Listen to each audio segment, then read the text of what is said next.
Taloja SUV अपघातात मृतांचा आकडा वाढला। तळोजा येथे झालेल्या भीषण एसयूव्ही अपघातातील मृतांची संख्या वाढली आहे। गंभीर भाजलेल्या जखमींपैकी आणखी एका व्यक्तीचा उपचारादरम्यान मृत्यू झाला। या अपघातानंतर स्थानिक नागरिकांनी रस्ते सुरक्षेचे प्रश्न पुन्हा उपस्थित केले असून वेगावर नियंत्रण ठेवण्याची मागणी होत आहे। महाराष्ट्रात मुसळधार पावसाचा इशारा। भारतीय हवामान विभागाने महाराष्ट्रातील अनेक जिल्ह्यांसाठी मुसळधार पावसाचा इशारा दिला आहे। कोकण, मुंबई, ठाणे, रायगड आणि घाटमाथ्यावर जोरदार पावसाची शक्यता व्यक्त करण्यात आली आहे। नागरिकांनी नदीनाल्यांपासून दूर राहावे आणि प्रशासनाच्या सूचनांचे पालन करावे असे आवाहन करण्यात आले आहे। पुण्यात डॉक्टरांच्या संपाची घोषणा। डॉक्टरांवरील वाढत्या हल्ल्यांच्या निषेधार्थ पुण्यातील हजारो खासगी डॉक्टरांनी संपाची घोषणा केली आहे। अत्यावश्यक सेवा सुरू राहणार असल्या तरी नियमित ओपीडी सेवांवर परिणाम होण्याची शक्यता आहे।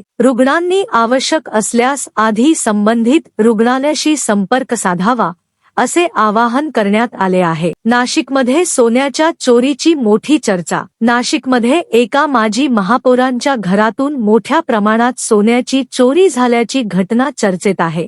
पोलिसांनी सीसीटीव्ही फुटेज आणि इतर पुरावे तपासण्यास सुरुवात केली असून आरोपींचा शोध सुरू आहे। या घटनेमुळे शहरात खळबळ उडाली आहे।